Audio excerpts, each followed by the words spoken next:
All in one solution point one के YouTube channel पर आपका हार्दिक स्वागत है। प्रिय विद्यार्थियों, आज हम हिंदी गद्य के विकास के बारे में पढ़ेंगे। हिंदी गद्य का विकास किस प्रकार हुआ, कैसे इसकी उत्पत्ति हुई, कौन कौन सी रचनाएं हिंदी गद्य साहित्य के अंतर्गत आती हैं, तो इन सब सारी चीज़ों के बारे में हम विस्तार पूर्वक पढ़ेंगे।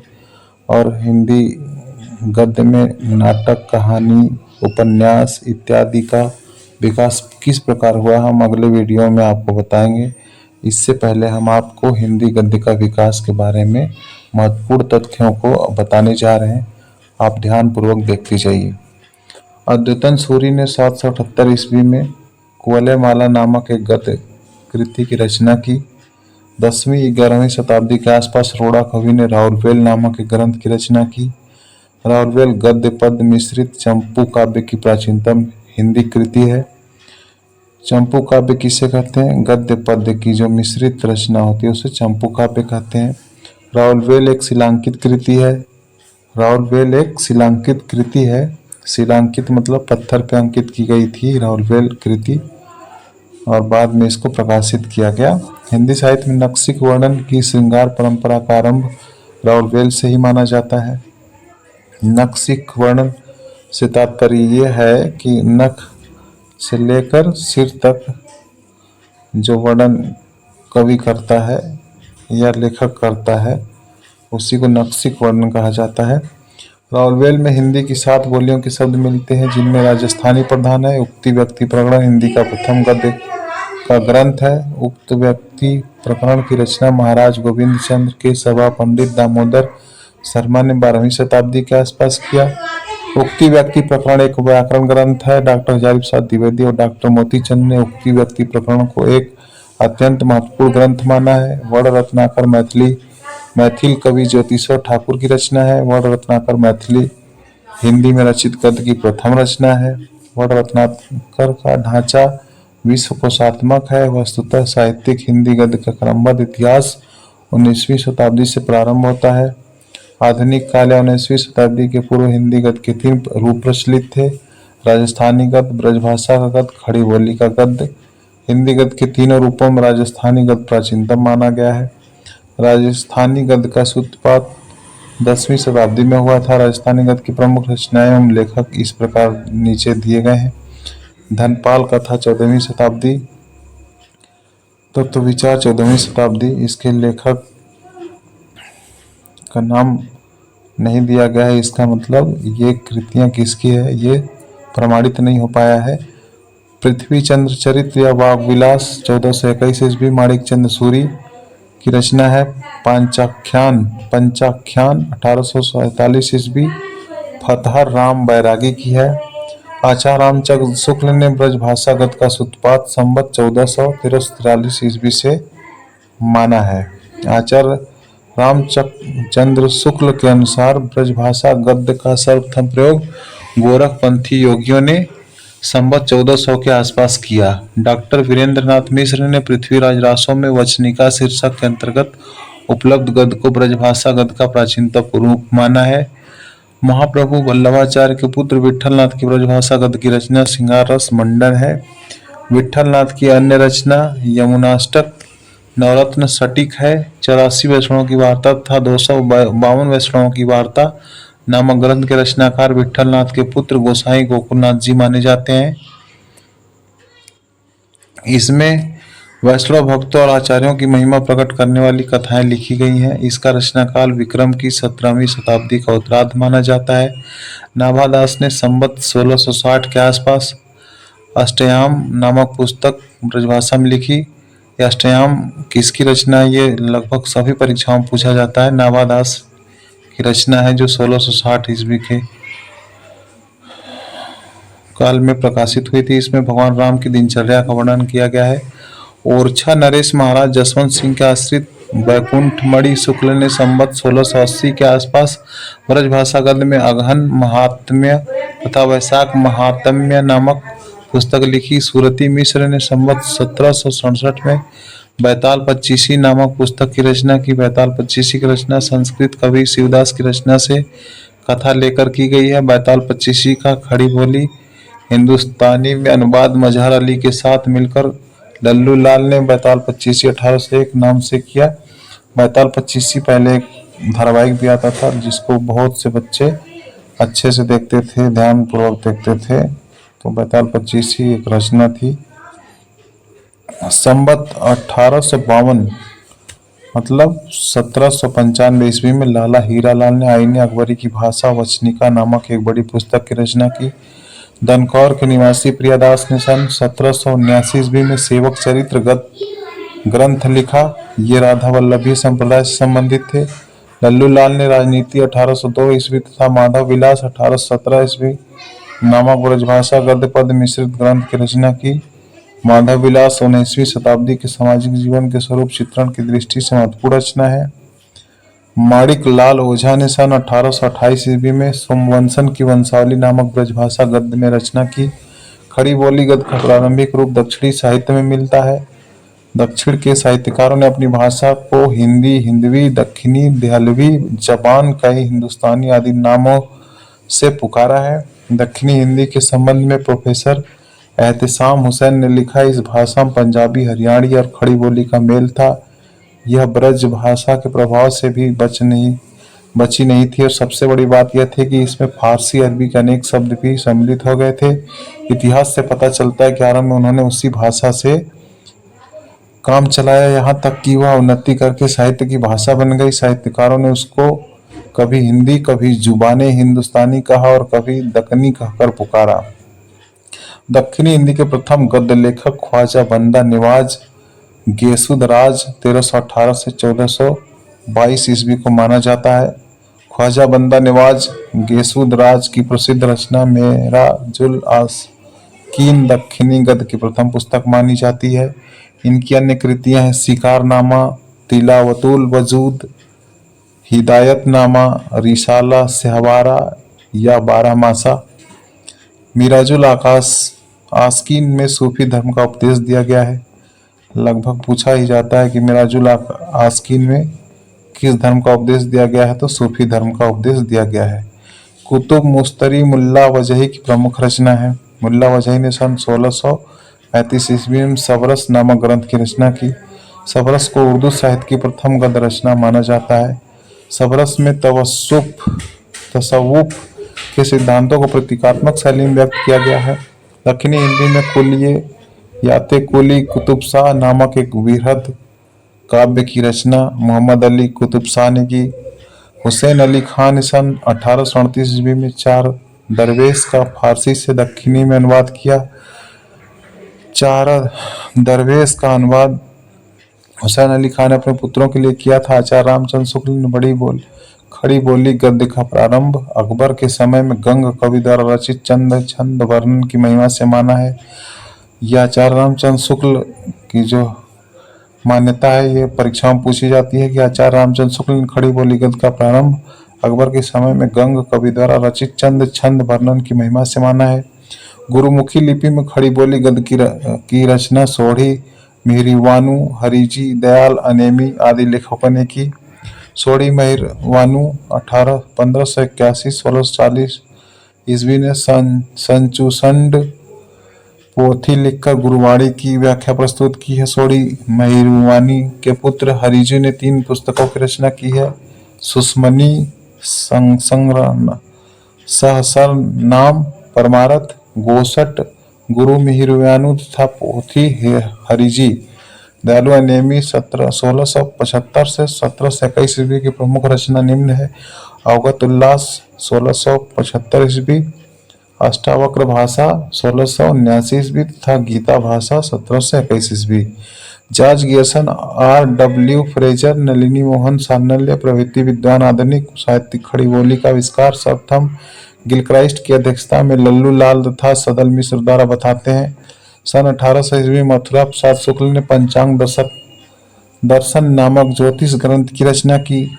संवत 1818 1761 ईस्वी पंडित दौलत राम ने हरिसे प्राचार्यकृत जैन पद्म पुराण का भाषानुवाद किया। आचार्य रामचंद्र शुक्ल ने विक्रम संवत 1798 मतलब 1741 ईस्वी में रचित भाषा योग वशिष्ठ की परिमार्जित गद्य की प्रथम पुस्तक और राम प्रसाद निरंजनी को प्रथम पौड़ गद्य लेखक स्वीकार किया। तो ये भी महत्वपूर्ण है। भाषा योगा वशिष्ठ की भाषा मूलतः पंजाबी ब्रजभाषा मिश्रित खड़ी बोली है। मुंशी सदाशिवलाल ने खड़ी बोली में सुखसागर की रचना विष्णु पुराण के आधार पर किया। खड़ी बोली गद्य को एक साथ आगे बढ़ाने वाले 4 महानुभाव हुए हैं मुंशी सदाशिवलाल नियाज, सैयद इंसान अल्लाह खां, लल्लू लाल तथा सदल मिश्र। मुंशी सदाशिवलाल नियाज और इंसान अल्लाह खान इन दोनों का संबंध फोर्ट विलियम कॉलेज से नहीं था। मुंशी सदाशिवलाल ने लिखा है रस्म रिवाज भाखा का दुनिया से उठ गया है।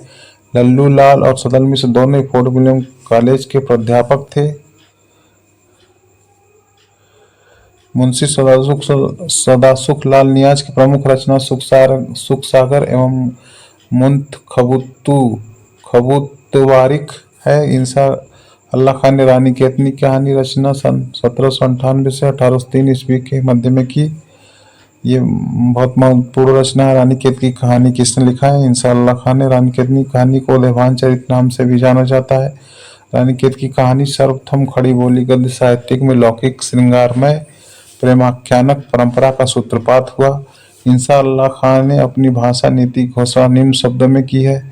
यह वह कहानी है कि जिसमें हिंदी छूट और न किसी बोली का मेल है न पूट।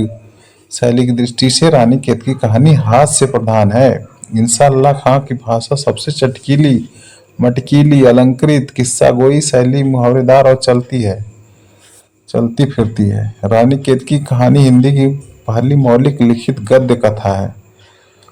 कथा है मतलब कहानी है। इंसान ने अपनी भाषा को 3 प्रकार के शब्दों से मुक्त रखने की प्रतिज्ञा की है। बाहर की बोली अर्थात अरबी, फारसी, तुर्की, दूसरी गंवारी अर्थात ब्रजभाषा, अवधी इत्यादि, और तीसरी है भाखापन अर्थात संस्कृत के शब्दों का मेल। लल्लू लाल ने 11 पुस्तकों की रचना की है जो निम्नांकित है। लल्लू लाल की प्रमुख रचना इस प्रकार है। सिंहासन 32 1801 ईस्वी, बैताल 25 1801 ईस्वी, शकुंतला नाटक 1810 ईस्वी, माधवनल 1801 ईस्वी, राजनीति 1802 ईस्वी, प्रेम सागर 1810 ईस्वी, लतायफ ई हिंदी 1810 ईस्वी, ब्रजभाषा व्याकरण 1811 ईस्वी, सभा विलास 1815 ईस्वी, माधव विलास 1817 ईस्वी, लालचंद का 1818 ईस्वी।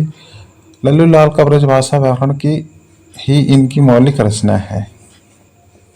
लल्लू लाल कृत राजनीति, माधव विलास तथा लालचंद का ब्रजभाषा गद्य में है तथा शेष रचनाएं खड़ी बोली गद्य में है।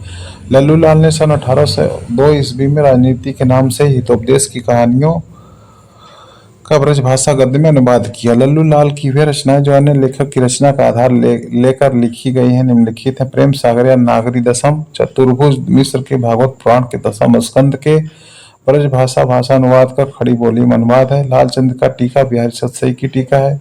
सिंहासन बदसी काजमी अली की सहायता से सुंदर दास के ब्रजभाषा अनुवाद का हिंदुस्तानी रूपांतर है। बैताल 25 शिवदास रचित संस्कृत रचना के सूरती मिश्र कृत ब्रजभाषा अनुवाद का मजहर अली के साथ लिखित खड़ी बोली में रूपांतर है। लतायफ ई हिंदी खड़ी बोली ब्रज और हिंदुस्तानी की 100 लघु कथाओं का संग्रह है।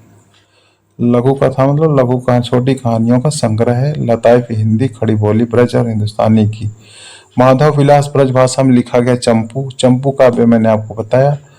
गद्य और पद्य भाषा से मिश्रित काव्य को चंपू काव्य कहते हैं। तो भाषा कायद ब्रजभाषा व्याकरण।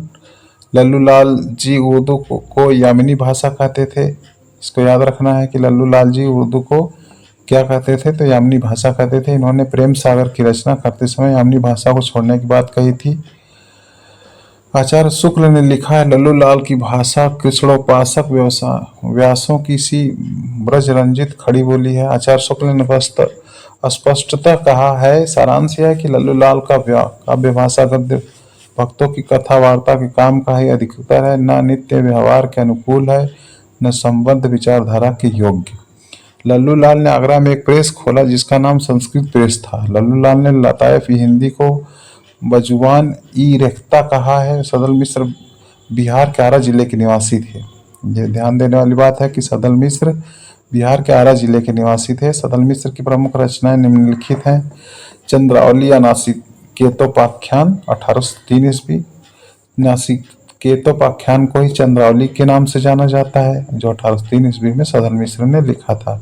रामचरित 1806 ईस्वी में और हिंदी पर्सियन वाकेबुलरी वाकेबुलरी 1819 ईस्वी में। सदल मिश्र ने चंद्रावली या नासिकेतोपाख्यान की रचना यजुर्वेद के आधार पर कठोपनिषद में वर्णित नचिकेता की कथा को आधार बनाकर खड़ी बोली गद्य में की।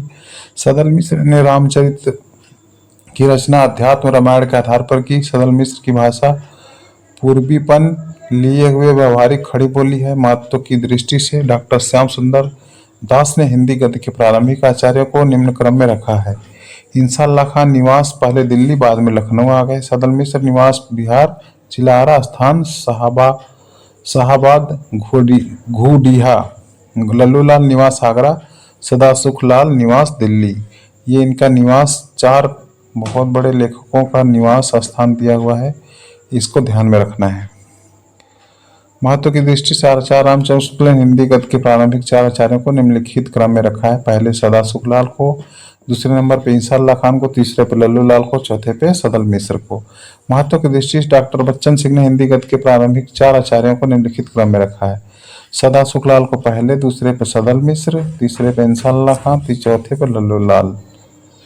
खड़ी बोली गद्य की चार महानुभाव भाषिक विशेषता निम्नलिखित है। मुंशी सदासुखलाल संस्कृत मिश्रित हिंदी या शिष्ट बोलचाल की भाषा से लिप्त हैं। इंसाल्लाह खां चटकीली मटकीली मुहावरेदार और चलती भाषा। लल्लूलाल किसड़ोपासक व्यासों की ब्रंज रंजित खड़ी बोली। सदल मिश्र पूर्वीपन लिए हुए व्यवहारिक खड़ी बोली। फोर्ट विलियम कॉलेज की स्थापना सन 1800 ईस्वी में मार्किवस वेलेजली ने किया। गिलक्राइस्ट का पूरा नाम डॉक्टर जॉन बॉर्थविक गिलक्राइस्ट था, इसको भी ध्यान रखना है। गिलक्राइस्ट ने कुल 19 ग्रंथों की रचना की। इनकी प्रमुख कृति a dictionary of English and Hindustani है। गिलक्राइस्ट ने अपनी पुस्तक grammar of the Hindustani language में हिंदी, उर्दू, रेख्ता और हिंदुस्तान को समानार्थी माना है। गिलक्राइस्ट खड़ी बोली की 3 शैलियां मानते हैं, दरबारी या फारसी शैली, दूसरा हिंदुस्तानी शैली, तीसरा हिंदवी शैली। हिंदुस्तानी शैली की गिलक्राइस्ट को सर्वाधिक प्रिय थी। इसे way the grand popular speech of Hindustan कहते थे। कलकत्ता स्कूल बुक सोसाइटी की स्थापना सन 1817 ईस्वी में किया गया। आगरा स्कूल बुक सोसाइटी की स्थापना सन 1833 ईस्वी में हुई।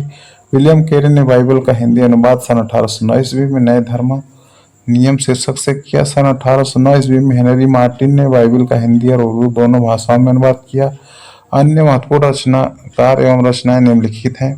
जेटी आमसन दाऊद गीत 1836 ईस्वी। जॉन म्योर ईश्वरोक्त शास्त्र धारा 1846 ईस्वी।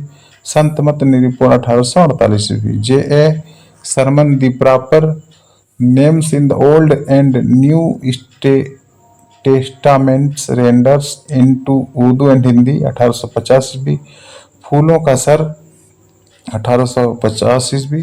पाल का चरित्र 1852 ईस्वी। वेदांत विचार 1853 ईस्वी। मार्समैन प्राचीन इतिहास का अनुवाद 1839 ईस्वी। आप हिंदी गद्य साहित्य का विकास पढ़ रहे हैं, इसमें जो भी चीज़ें छूट जाती हैं आप कमेंट बॉक्स में बताइए। All in one solution point का यूट्यूब चैनल सब्सक्राइब कर लीजिए। स्वामी दयानंद सरस्वती ने 1874 ईस्वी में सत्यार्थ प्रकाश की रचना खड़ी बोली हिंदी गद्य में की। पंडित मदन मोहन मालवीय के अथक प्रयत्न से सन 1900 ईस्वी में कचहरियों में नागरी की प्रतिष्ठा हुई। कचहरियों में नागरी भाषा को मान्यता मिली। दयानंद के अनुयायी हिंदी को आर्य भाषा कहते थे। हिंदी भाषा को प्रथम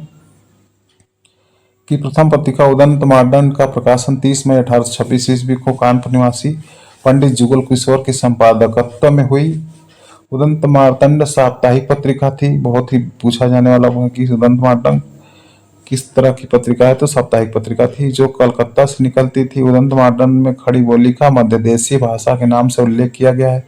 उदंत मार्तंड के प्रकाशन दिन को आधार मानकर 30 मई को राष्ट्रीय हिंदी पत्रकारिता दिवस मनाया जाता है। 30 मई को राष्ट्रीय हिंदी पत्रकारिता दिवस मनाया जाता है। कलकत्ता सन 1854 ईस्वी में हिंदी का पहला दैनिक पत्र समाचार सुधावर्षण श्याम सुंदर सेन के संपादकत्व में निकला। मतलब श्याम सुंदर सेन संपादक थे। कलकत्ता से निकलने वाली 1854 में निकलने वाली पहली दैनिक पत्र समाचार सुधावर्षण के। प्रारंभिक समय के प्रमुख समाचार पत्र संपादक वर्ष प्रकार निम्नलिखित हैं। बहुत ही इंपॉर्टेंट, सबसे बहुत ही महत्वपूर्ण इंपॉर्टेंट प्रश्न है ये। उदंत मार्टन जुगल किशोर 1826 साप्ताहिक कलकत्ता से निकलती थी। बंगदूत राजा राम मोहन राय 1829 साप्ताहिक कलकत्ता। प्रजामित्र 1834 ईस्वी साप्ताहिक कलकत्ता। बनारस अखबार राजा शिव प्रसाद सिंह 1845 ईस्वी में, यह भी पत्रिका साप्ताहिक थी, काशी से निकलती थी। मार्तंड मौलाना नासिरुद्दीन 1846 ईस्वी साप्ताहिक पत्रिका कलकत्ता से निकलती थी। मालवा अखबार प्रेम नारायण 1849 ईस्वी साप्ताहिक मालवा से निकलती थी। सुधाकर बाबू तारा मोहन मित्र 1850 में साप्ताहिक काशी से निकलती थी। बुद्धि प्रकाश मुंशी सदा सुखलाल 1852 साप्ताहिक आगरा से निकलती थी। समाचार सुधावर्षण श्याम सुंदर सेन 1854 दैनिक पत्रिका थी, कलकत्ता से निकलती थी। प्रजा हितैषी राजा लक्ष्मण सिंह 1855 ईस्वी आगरा से निकलती थी।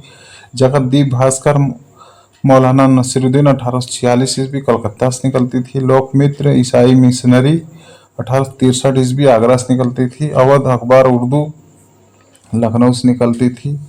ज्ञानदायिनी पत्रिका नवीन चंद्र राय 1867 ईस्वी मासिक थी, ये पंजाब से निकलती थी। तत्वबोधिनी पत्रिका 1865 ईस्वी, इसका प्रकार नहीं पता, बरेली से निकलती थी। वृतांत विलास 1867 ईस्वी मासिक पत्रिका थी, जम्मू से निकलती थी। बंगदूत पत्रिका का प्रकाशन हिंदी के अतिरिक्त अंग्रेजी, फारसी तथा बंगला भाषा में भी होता था। बनारस अखबार के विरोध में तारा मोहन मित्र ने सुधाकर पत्रिका का प्रकाशन किया। मुंशी सदा सुखलाल की पत्रिका बुद्धि प्रकाश नरुल बाजार का हिंदी रूपांतर है थी। पंडित वंशीधर ने आगरा से हिंदी उर्दू का एक पत्र निकाला था, जिसके हिंदी कॉलम का नाम भारत खंडामृत तथा उर्दू कॉलम का नाम आबे हयात था। गसत तासी एक फ्रांसीसी विद्वान थे जो पेरिस में हिंदुस्तानी और उर्दू के अध्यापक थे। तासी ने सन 1836 ईस्वी में हिंदुस्तानी साहित्य का इतिहास पुस्तक की रचना की। तासी उर्दू भाषा के कट्टर समर्थक थे, जिसके कारण वे हिंदी को एक भद्दी बोली कहते थे। पंजाब प्रांत के पंडित नवीन चंद्र राय हिंदी भाषा के पक्के समर्थक थे। विद्या की उन्नति के लिए नवीन चंद्र राय ने लाहौर में अंजुमन लाहौर सभा की स्थापना की। नवीन चंद्र ने लाहौर में स्त्री शिक्षा का प्रचार जोर शोर से किया। आचार्य रामचंद्र शुक्ल ने पंजाब की श्रद्धाराम फिलौरी को अपने समय का सच्चा हिंदी हितैषी और सिद्धहस्त लेखक माना। श्रद्धाराम फिलौरी की प्रमुख रचनाएं निम्न हैं। गद्य रचनाएं सत्यामृत, प्रवाह, पद्य रचना आत्मचिकित्सा, तत्वदीपक, धर्मरक्षा, उपदेश संग्रह, सतोपदेश इत्यादि।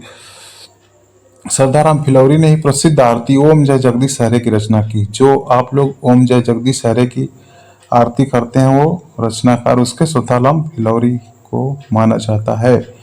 राजा शिव प्रसाद सितारे हिंद 1823 1895 ईस्वी भारतेंदु के गुरु थे। राजा शिव प्रसाद सिंह सन 1856 ईस्वी में शिक्षा विभाग के इंस्पेक्टर नियुक्त हुए। राजा शिव प्रसाद सिंह की महत्वपूर्ण रचनाएं निम्नलिखित है। राजा भोज का सपना, आलसियों का कोड़ा, इतिहास तिमिर नाशक, मानव धर्मसार, वीर सिंह का वृतांत, उपनिषद सार, भूगोल हस्तामलक, वामा मनोरंजन, वर्णमाला, स्वयंबोध, विद्यांकुर, भाषा का इतिहास, गुटका, हिंदुस्तान के पुराने राजाओं का हाल, सिखों का उदय और अस्त। राजा शिव प्रसाद सिंह के संबंध में आचार्य शुक्ल ने लिखा है, प्रारंभ काल से ही वे ऐसी हिंदी के पक्षपाती थे जिसमें सर्वसाधारण के बीच प्रचलित अरबी फारसी शब्दों का स्वच्छंद प्रयोग हो। राजा शिव प्रसाद सिंह गुटका एक संग्रह पुस्तिका है। यह स्कूली विद्यार्थियों के लिए लिखी गई थी। राजा लक्ष्मण सिंह 1826-1896 ईस्वी में संस्कृतनिष्ठ हिंदी के समर्थक थे। राजा लक्ष्मण सिंह ने कालिदास के 3 ग्रंथों का अनुवाद हिंदी में किया था, जो निम्नलिखित है। शकुंतला मतलब अभिज्ञान शाकुंतलम को शकुंतला 1862 में, रघुवंश महाकाव्यम को 1878 ईस्वी में रघुवंश के नाम से, और मेघदूतम को मेघदूत 1882 ईस्वी में। राजा लक्ष्मण सिंह ने रघुवंश के गद्यानुवाद के प्रकार कथन में लिखा है कि हमारे मत में हिंदी और उर्दू 2 बोली न्यारी हैं। हिंदी इस देश के हिंदू बोलते हैं, उर्दू यहाँ के मुसलमान और पारसी पढ़े हुए हिंदुओं की बोलचाल है। अब आगे देखते हैं कि भारत में सांस्कृतिक जागरण, धार्मिक तथा सामाजिक सुधार संबंधित प्रमुख संस्थाएं निम्नलिखित हैं। ब्रह्म समाज की स्थापना 1828 में राजा राम मोहन राय ने की। तत्वबोधिनी सभा 1839 में देवेंद्र नाथ ठाकुर ने की। प्रार्थना समाज की स्थापना 1867 ईस्वी में केशव चंद्र सेन ने के सहयोग से राणा डे आत्माराम और देवेंद्र नाथ ने किया। वेद समाज 1867 में केशव चंद्र सेन ने किया। सत्य शोधक समाज 1873 में ज्योतिबा बाई फूले ने किया। आर्य समाज 1875 दयानंद सरस्वती ने किया। थियोसॉफिकल सोसाइटी 1882 में ब्लाटवस्की एवं कर्नल अलकाट ने किया। रामकृष्ण मिशन 1897 में स्वामी विवेकानंद ने किया। तो इस प्रकार हमने देखा कि हिंदी गद्य साहित्य का विकास किस प्रकार हुआ, कौन कौन सी रचनाएं इसमें कारक थी और किस तरह से ये हिंदी गद्य साहित्य का विकास हुआ, कौन कौन सी रचनाओं को प्रथम माना जाता है, रामचंद्र शुक्ल के अनुसार कौन सी रचना है, इत्यादि को हमने देखा। अब हिंदी नाटक का विकास हम अगले वीडियो में देखेंगे। तब तक के लिए धन्यवाद। चैनल को सब्सक्राइब कर लीजिए अगर आपको ये वीडियो अच्छी लगी हो तो, और अपने दोस्तों के साथ भी शेयर करिए ताकि वो भी उससे लाभान्वित हो सकें। जय हिंद, शुभ संध्या।